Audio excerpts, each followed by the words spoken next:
Israel Hamas যুদ্ধে ফিলিস্তিনিকে সমর্থন করে চাকরি হারালেন জনপ্রিয় হলিউড মডেল ও প্রাক্তন পর্ন তারকা মিয়া খলিফা।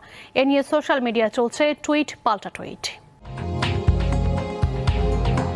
অল্প কিছুদিন কাজ করলেও পর্ন দুনিয়ায় আলোচিত নাম মিয়া খলিফা। সম্প্রতি ইসরায়েলের সঙ্গে চলমান সংঘাতে ফিলিস্তিনকে সমর্থন জানানোয় বিপাকে পড়েছেন তিনি। তবে তিনি তার অবস্থানে অনড়।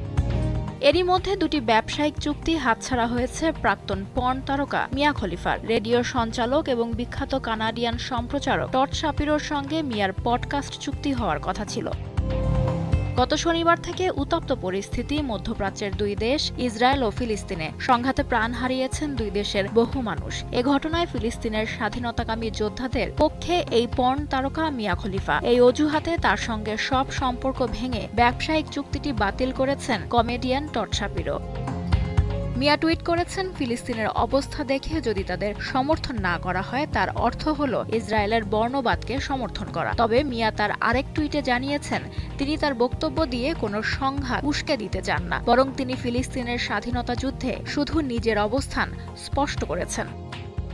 এর আগেও 2021 সালে ইসরায়েলের নৃশংসতার নিন্দা জানিয়ে ফিলিস্তিনের পাশে দাঁড়িয়েছিলেন লেবানিজ বংশোদ্ভূত আমেরিকান সাবেক পর্ন তারকা মিয়া খলিফা।